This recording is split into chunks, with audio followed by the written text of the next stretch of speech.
We need to change education in Mexico. Google, I would say, is probably the most creative company on the planet. So what did it take for them to get to be so creative? It's called trick.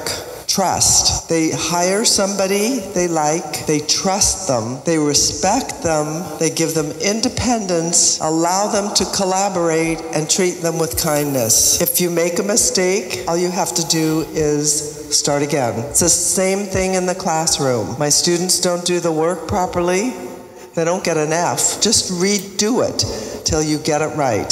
So how does Google teach its employees to be effective? You want a school and a company where you have innovation. You can't get innovation if you are always telling everybody what to do. The world needs a moonshot, not because it's easy, but because it's hard. We need a moonshot in education. We need the teacher to move off the sage and the stage model, lecturing, be a guide on the side, helping students work on projects that they care about. Tell me and I forget. We tell everybody and then they forget. Teach me and I may remember. Involve me and I learn. People don't like to be lectured to all the time. A year after you take a course, and even if you get an A, the most you remember is 10%.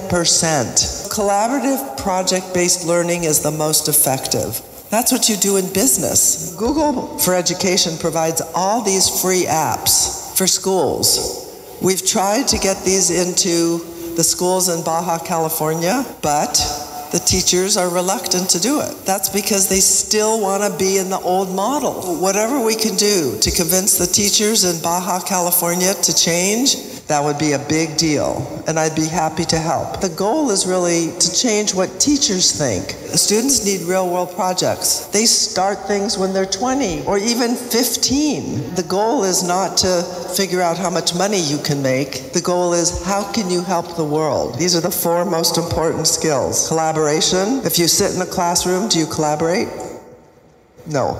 Creativity, critical thinking, and communication. Those are the skills.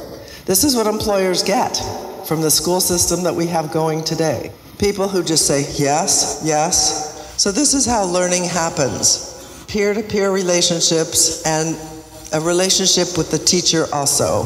Kids can use YouTube in the classroom to support the teacher. The teacher doesn't have to be the only person that knows something. One of the things you want to do is promote passion in your students. And passion comes when the person is in control. So this is what I teach. I use journalism as a platform to teach all these 4 C's to everybody. I started with this cute little computer that said hello. I admitted to my students that I did not know what I was doing, and that I had all these computers, I didn't even know how to turn them on. Would they like to help? They did the whole thing. And after that, I figured out the most powerful people I had in the classroom were my students. I now have this beautiful building. This is what it looks like. It doesn't look like a traditional class. Did you notice? That's because I'm not lecturing. They're talking to each other. The furniture supports this. I don't give any tests. I don't teach to the test. I'm kind of like the orchestra conductor. I give them all the control. Everyone turns in everything. It's peer pressure.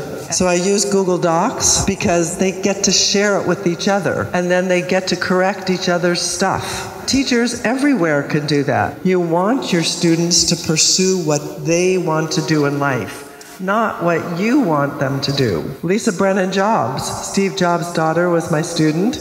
She wrote this book, and the name of her book is Small Fry.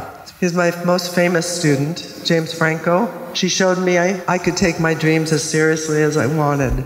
You here, Mexicali, let's work together for pretty much all of Mexico, for every classroom to be a moonshot classroom. Use video, use Google tools, use collaboration. So thank you very much. I'm very happy to be here, and thank you for being in the audience this morning.